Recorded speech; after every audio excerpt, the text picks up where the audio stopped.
Here's Corin. I'm recording now. All right. Welcome back, folks. I am Corin Emick. If you don't know already, I am a Master Mason. And this is my brother Bruce and Brother Robert. Brother Robert. We're Master Masons too.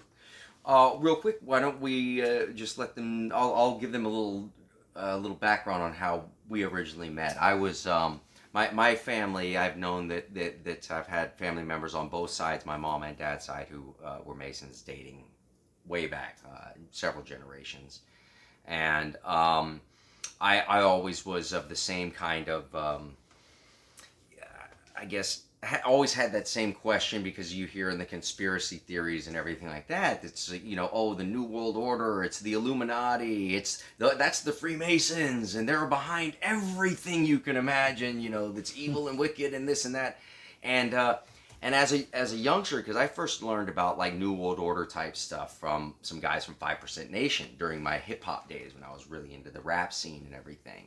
And they were hipping me to, New World Order stuff. And then I went down that rabbit hole. And of course, I came to, the Freemasonic side of it. And I was like, I get what they're saying. And I understand because, like you were saying in your interview earlier, no matter where you go, there's going to be bad apples in every bunch. Exactly. But I was like, my grandfather and my great-grandfather and my great-great-grandfather, and then on my mom's side, my great-grandfather and my great-great-grandfather, all devil worshippers? Yeah, I'm like, what the? This makes no sense. So then I started reading into the Masonic philosophy itself, reading actual books, on the symbolism and what the philosophy really is, and that really opened up my mind and got me thinking. This is something that I would be interested in pursuing, respective to the heritage of my forefathers. Yeah. So I happened to be in San Antonio, where I was living on and off for a time with my ex-wife, and I did a lot of journalistic style photography, and found myself down at the beautiful ziggurat style lodge that we have down in San Antonio. And I was taking some photos, and I noticed that it was open, and that the bookstore was open, and the museum part was open, the little museum. I don't know if you really call that much of a museum. It had some plates. It's the tax write-off. It had some plates, and ended up meeting Brother George. I remember Brother George there, so older gentleman, and we had a great talk, and he noticed that I was already pretty well versed on Freemasonry in ways that he had said that some of his brothers weren't, and suggested that I meet Mr. Bruce Baker here, and you. He said that these two gentlemen, I think you would be interested, if you're interested in becoming a Freemason, these are the two gentlemen you should probably meet first, because the two troublemakers. The two troublemakers, because they seem to be aligned with the philosophical side of it, not just the fraternal side of it, And so we all three got together and had had a nice chat, and then and Bruce was also your mentor as well. Yeah, he sure was. Yeah, I'm an old guy. and a fantastic mentor to say the least.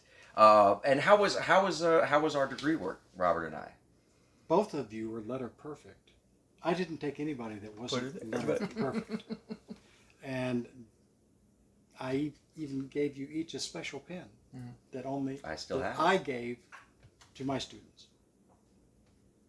Well, that makes me feel good, man, because special one. it is a task to do the degree work. It is in no uncertain terms. It's not for the faint of heart. No. You have to be disciplined. And the problem with Masonry today is that people believe that that's all you have to do to be a Mason. Is the degree work. Right. Right. So if you just do the memory work, that's it. And the problem is there are so many of the older guys in Lodge who believe that too. They don't know what being a master builder is. They simply did the memory work. That's all you got to do. And then dinner time. And And then dinner time. dinner time. Yeah. And then, Then banquet. Yeah. and go to the Scottish Rite. Yeah, do that, or the York Rite, or both, and listen to them, and go, wow, that's cool. Well, that's just a lot more work. You know how I feel about degrees above Master Mason. I'm not a fan of any of them myself. I think that the search for, although the York Rite degrees are, although I haven't done them, you have. They seem very sublime in nature, and most and most likely seem to be more related to Templar, potentially the real Templar rites and rituals that were lost and then turned into York Rite versus the Scottish Rite, which is just this. And the Scottish Rite really has nothing to do with Scotland, but the York Rite does. Right. Yeah. Exactly. And as a matter of fact, when in 1717, when the 4 lodges, there were actually 6, but 4, got together and created the Grand Lodge, the Scottish folks were a little unhappy, and they stayed unhappy, and they split. It caused a little schism. So we had the ancients and the moderns until 1783, and then they finally got together. The Scottish people believed in a much more stringent teaching system that they learned from the operative Masons. And I agree. I understand. It makes a difference in a person's life. And when you hear these guys going around, they're little parrots. Masonry makes good men better. Yeah. That's such shit. Right. How? Ask them how. Yeah, that's true. How? Because we had to memorize stuff. Right. No, yeah, it's like saying anything. It's like being a Christian is going to make you a better person, or being, whatever, being a Jain, being a Buddhist, being this. It has nothing to do with being something. It's how you're applying it and to life and with the interactions that occur with other people, places, and things. Are you applying the Masonic light to all of your actions in all of your life? For you, Robert, when you were doing the degree work, I know that for me, it was the fellowcraft degree that was, to me, most sublime personally. Mm-hmm. I seem to get quite a bit out of that degree. The Master Mason degree was a lot easier than I thought it was going to be. Yeah. Well, it was developed later. Okay, gotcha. Well, what's the story on that? Go ahead and finish.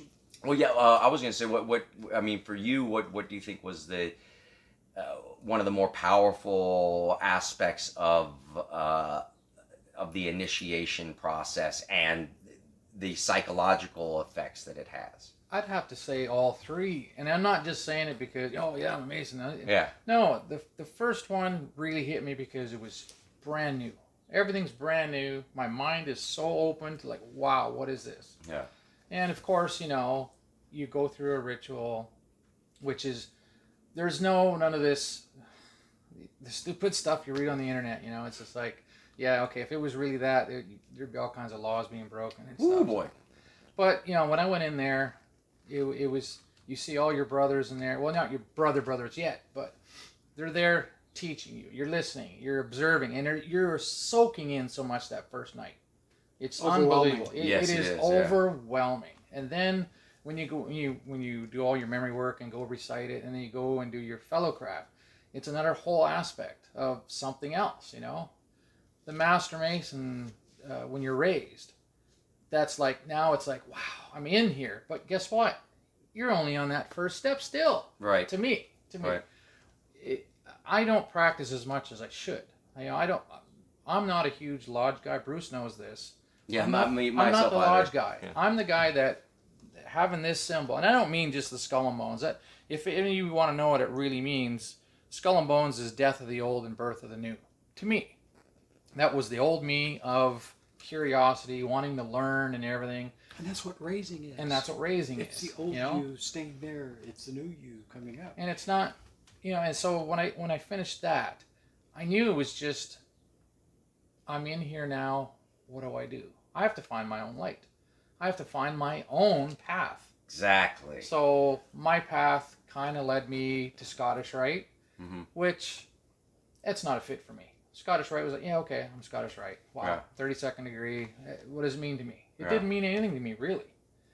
Then I found the York Rite. But you got to wear some fun costumes.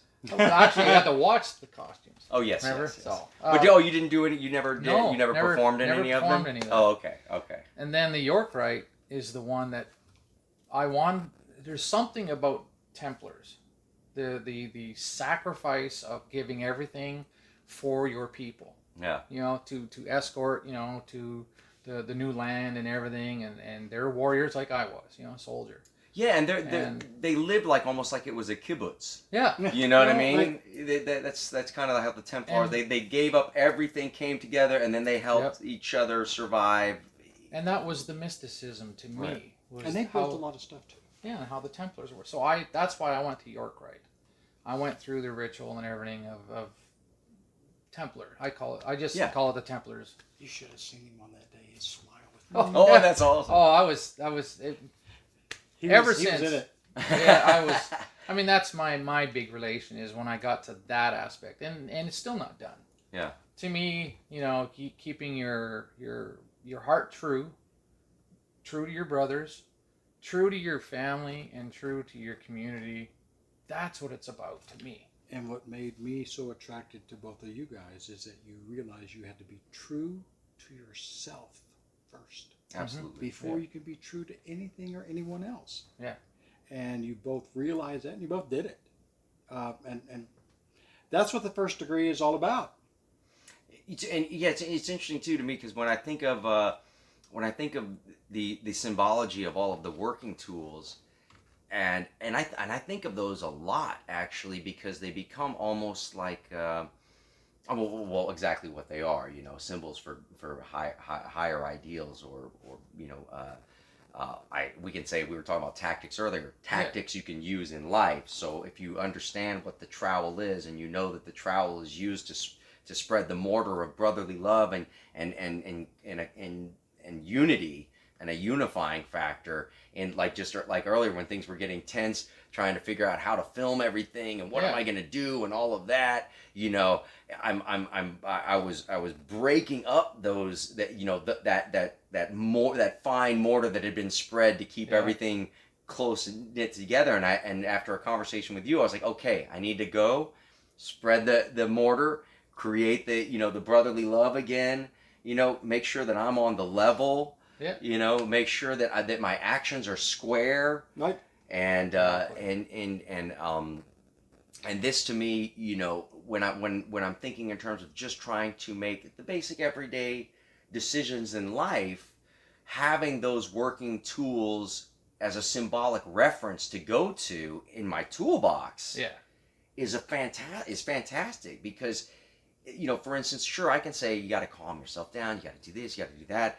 But if I think of a specific tool that I can use in that situation, it becomes kind of a different story for me. You know? And see, that's what you guys have done is you've made the working tools, you actualized them. You know, when Masonry came to this country, and it still is, just open up any monitor. The working tools are trivialized. Here's a paragraph, here's a paragraph. Yeah. And what do you do with it? What do you do with that paragraph? Does anybody ever see? You don't have to show anyone that's teaching you, a mentor, that you can make use of the 24 hours of the day. You can make a work schedule, okay? And you can chip off a little part of the rough and superfluous part of the stone by applying a little discipline to your working schedule. And what happens now that you've done that, you've made the application of discipline and you create, like you said, you create your own light. Hello. So you have that thought, I did this. I built this. Now, you keep going in the degree, and you keep your toolbox, and now you're ready. Let life knock you down. Okay, fine. You're a Mason. You'll get up again. Well, let's get into this idea real quick then, because I think that's where I see is this, our idea of seeking light, you know, traveling east, seeking light. and this idea, because I steer clear of the term Illuminism. I always have had a little bit of a chip on my shoulder of having the introduction of what I see through Albert Pike's Morals and Dogma, this kind of thread of Illuminism and kind of New Agey theosophical kind of occultism that sort of is, it just seems to permeate it in such a subtle way that it opens up to me, it opens up to the idea of like, oh, well, what is that light over there then? And oh, what is that light over there then? And this idea that you're going to find more light through this organization or that ritual or this particular practice. And like you said, it's no, you're building and seeking the light within yourself, and it has nothing to do with an exterior, deal. Now they can give you ideas, but they can't give you the light. And the other thing too is a lot of people who are watching, what are they thinking when we say light? Exactly. It's information, reading. That's what we mean by light. Yes. So the more enlightened you are, I mean, that's where it comes from. That's where it comes from. Is more reading, more research. That's all it is. People don't understand light. I mean, we're not looking for some mystical thing to come out of the sky and hit us in the forehead.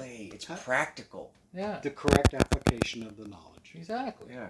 The assimilation of the information into a practical application.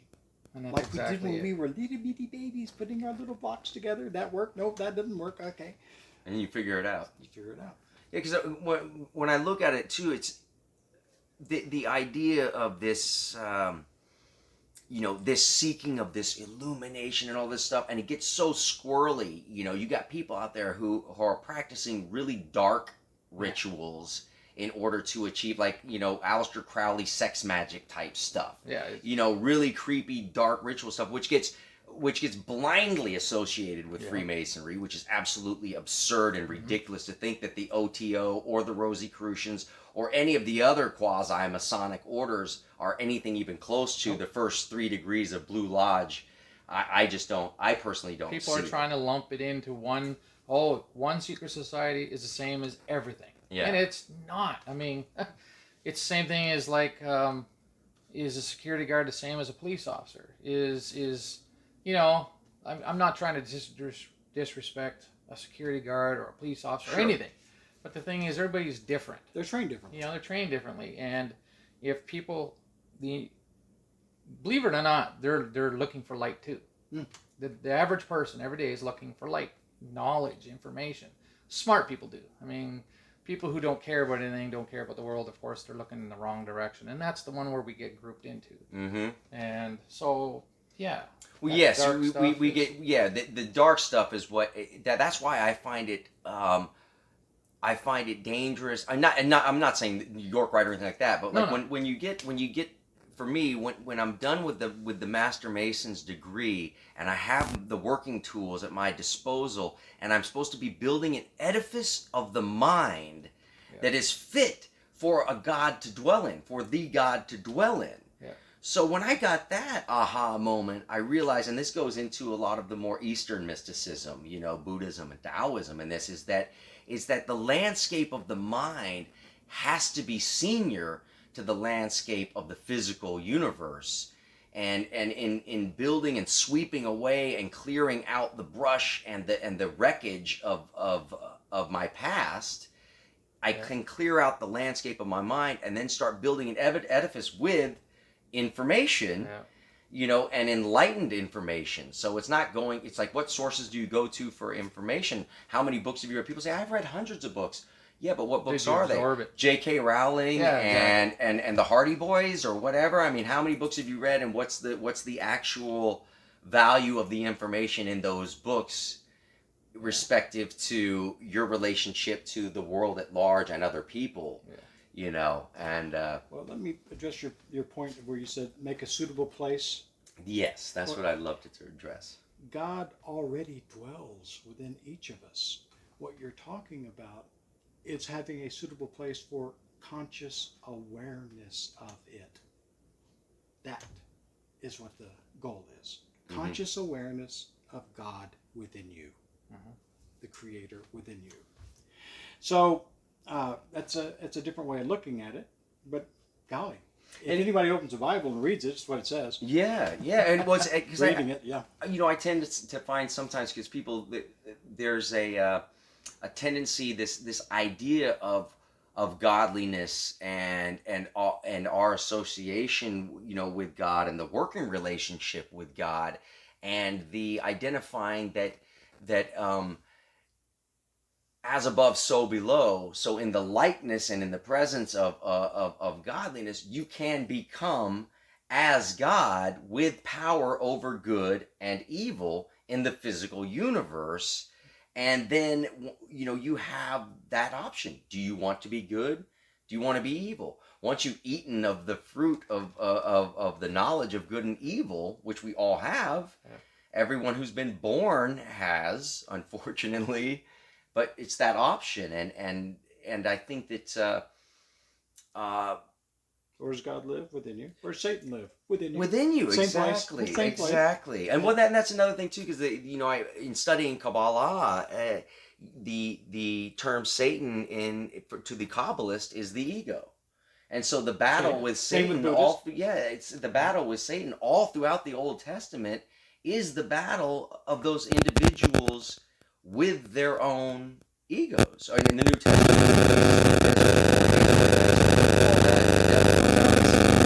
he's like, "Hey, pal, I'll give you the whole kingdom. The kingdom be yours."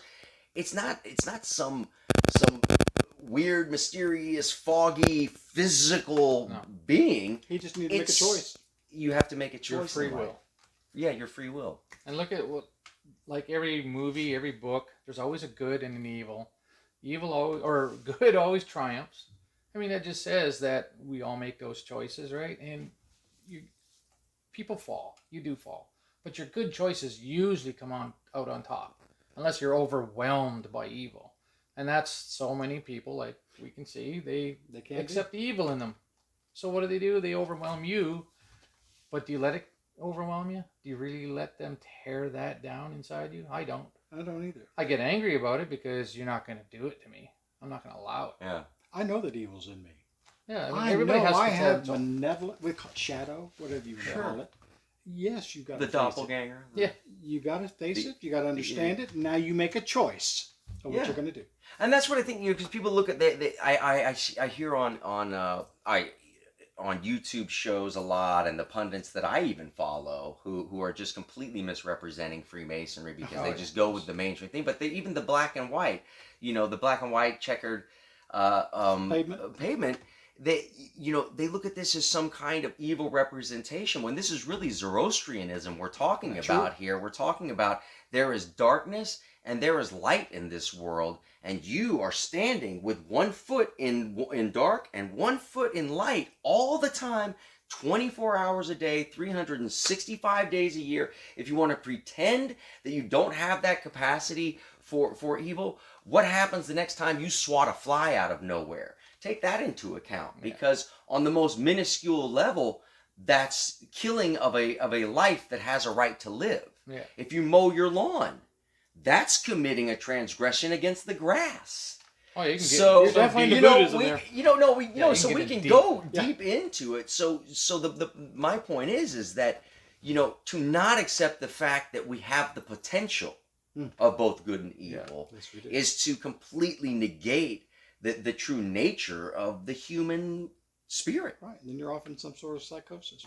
You're in some kind of psychosis, and then justifying the evil that is done instead of being able to correct a mistake. Because, for instance, sin in Hebrew is het, and het means to err, to make an error of your ways, an error of judgment, an error of action. Miss the mark. So miss the mark. So when I figured that out, and then I started looking at it, and I'm like, well, we've been given this version of this idea of sin as like this ultimate, horrible, I'm never gonna be able to live this down. I'm a sinner. I'm just a horrible sinner my whole life. And it's like, but if you realize that sin only means to make an error of judgment, then is it, this diabolical idea of sin, just change the definition to error. Yeah, I made an error, I messed up, I apologize, I'll correct my actions next time, and I'll be on the level, and I'll be upright, and everything will be square. Yes, exactly. And, and we'll keep it moving. Well, what's the term? Square yourself away. You know, a lot of our terms come, that people use every day in life comes from many of our own Absolutely. terms Yeah. that we use with each other. Yeah. And like I said, square yourself away. Yeah. How many times did I hear that in the military? Soldier, square yourself away. Yeah. Well, okay. Because you messed up. And stay on the level. Yeah, stay on the level. Yeah. Be level with me. You know? Be level with me. Yeah. It's Be all- upright. There we go. Yeah. Stand upright, soldier. You know what I mean? So, what do we want the viewer to get out of this conversation? Well, I'm just, mostly what I think what I was most interested in getting to was the building of the inner edifice, because what I see is that when I'm looking at what's happening today, and I see that people are screaming and yelling about, let's say, a wall or fence that's being built in a physical sense, that's a partition out here that people are angry about. But what about the walls and the fences that are being built in the mind first? Yeah. Because to me, this is the most critical factor of it all, is that if we don't tear down the walls that have been built up in our own minds by how we've been raised, what we've been taught, who we choose to follow, what we choose to read, what kind of political stance we choose to take, all of these different things, and we end up building this collective personality that's hardened and solidified, and then the wall is formed in the mind that separates us way beyond any kind of wall that could be built in real life, and the tearing down of that false edifice for this, in order to explain, maybe you can touch on the building of the Solomon's temple within.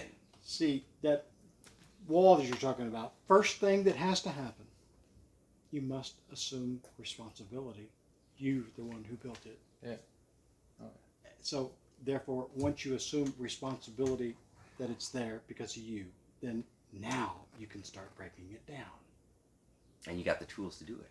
Tools to do it. Why? Because you got a schedule that you follow. You've got discipline for doing that. You set these little goals and you achieve them, and this momentum builds up inside of you that I am.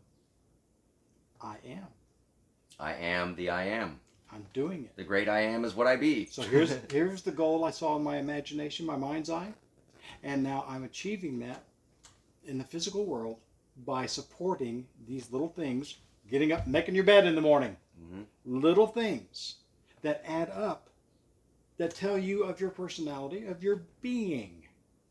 Now, dump the walls because they're stupid.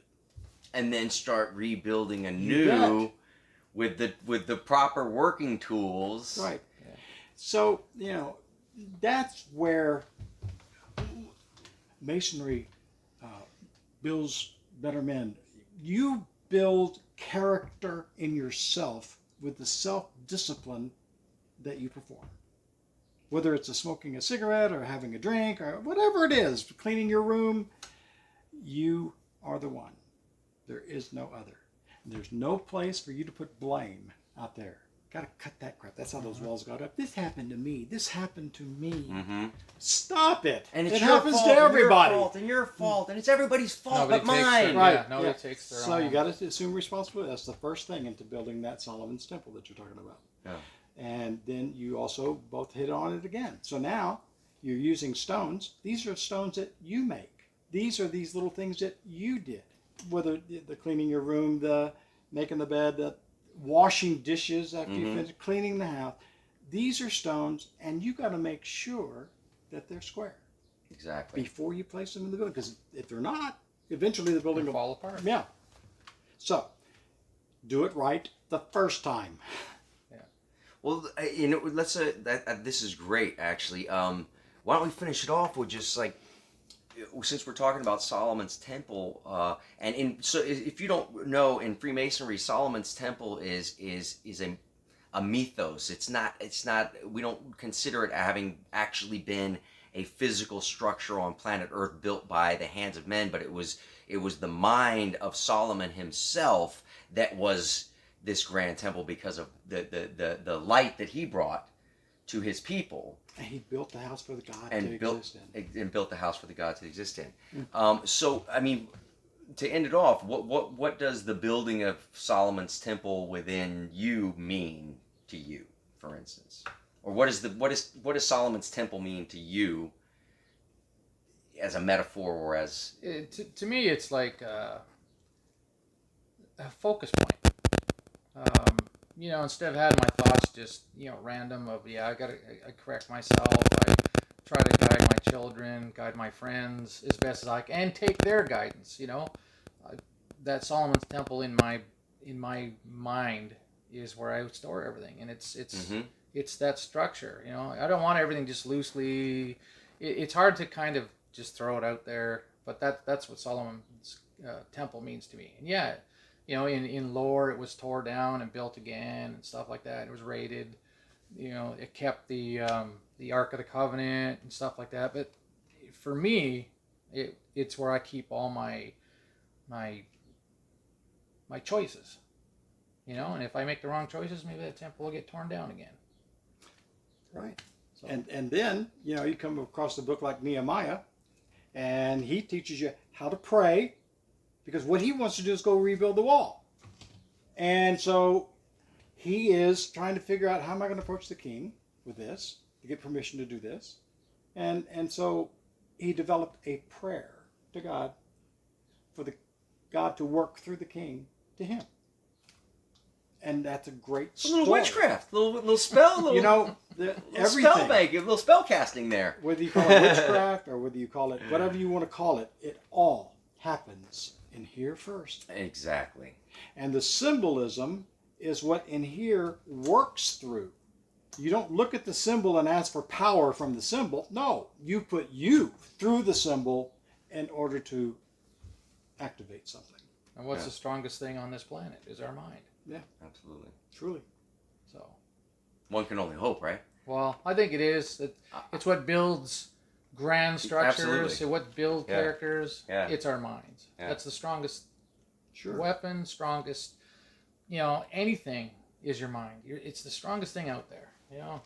And that's where the attacks are happening, right? All of the war that's really happening out here, that's manifesting in a physical sense, is really a war that's happening against our own minds and the landscape of our minds, because we all share a psychological landscape as much as we share a physical landscape. Yep.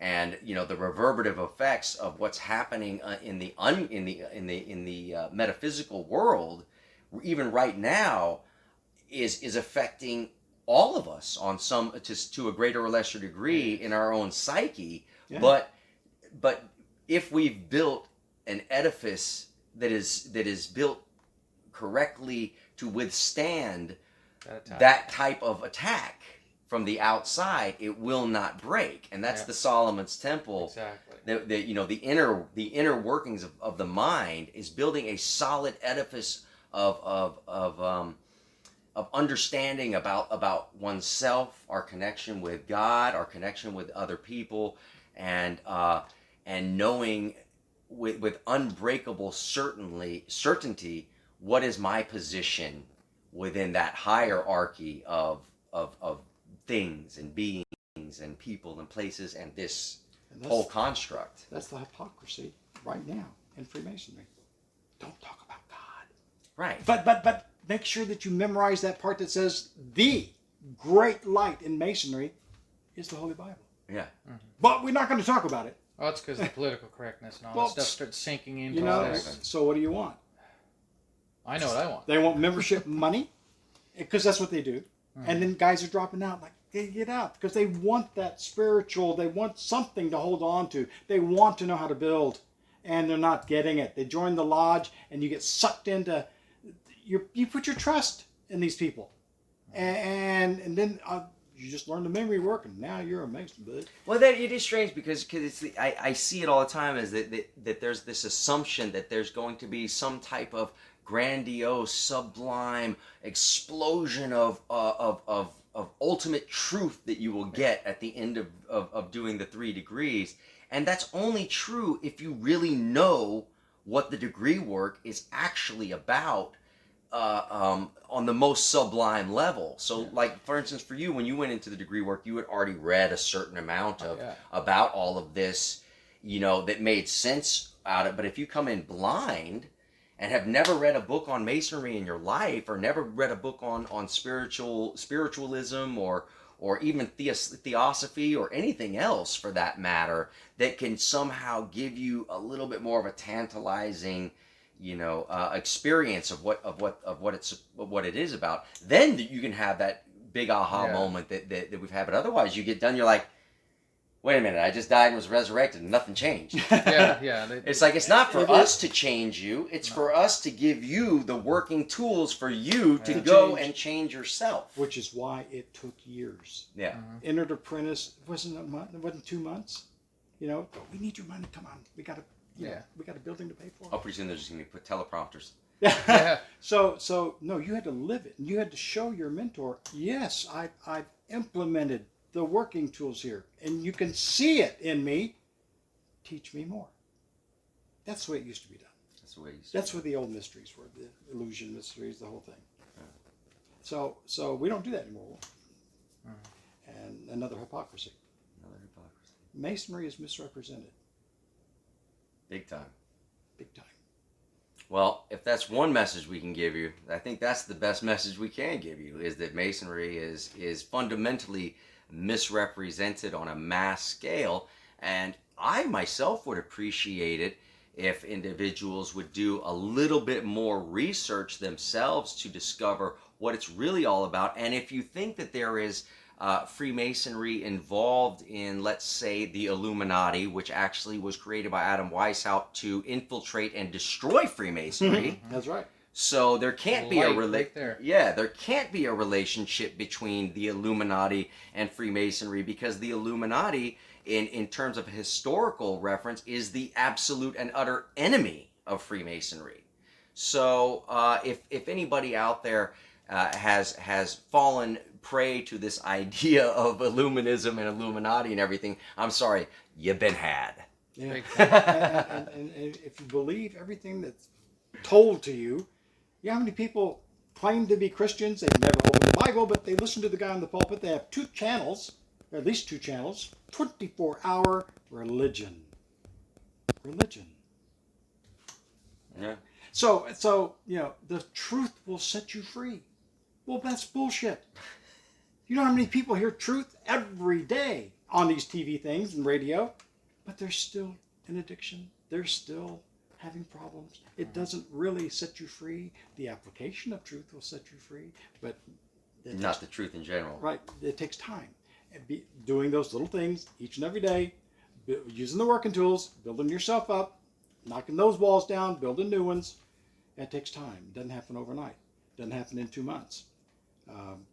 But if you learn the working tools, if you got if you have the 12-inch gauge, and if you're able to divide your time up accordingly throughout the day for work, pleasure, and sleep, and and then you're able to understand how to use the hammer and the chisel to chip away at our own personal defects, because the hammer and chisel, and you would see that in American Freemasonry, chisel isn't used. Right. But it's so important. Yes, that's what I decided is because we talked about before. It's like I like to use all of the working tools, not just the ones that I was shown in the Blue Lodge that I went to, and then I find, oh well, look at this. Well, how can I have a hammer and not a chisel? What am I going to do with a rough ashlar with just a hammer? Except just bang away at it and knock chunks off of it, make it even into a worse condition than it is. I have to have a chisel. I think I told Robert that. Listen, go out and get a big ass rock and bring it here to the lodge, and let's see how you do it, bud. Nobody wants you to actually go take a hammer to a rock. Nobody asks you to do that. Right. But they should. Yeah. Yeah, there would be a big lesson to learn in the practical application of all of the tools of the trade in operative masonry, for sure. So it would be really cool if that was a part of the initiation process.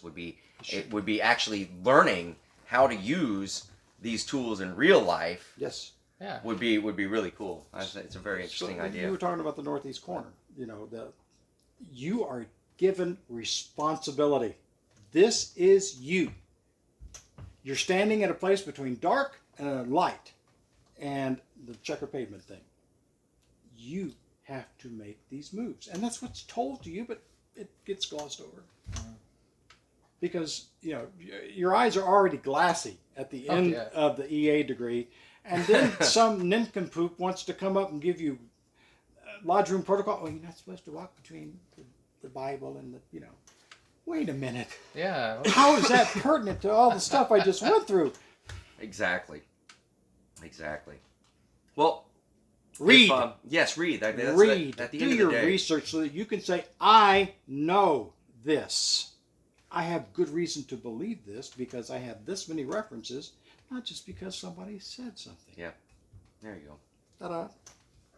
Thank you so much for joining us. Thank you. I'm Brother Corin. I'm Brother Bruce. Brother Robert. And we are brothers. That's true.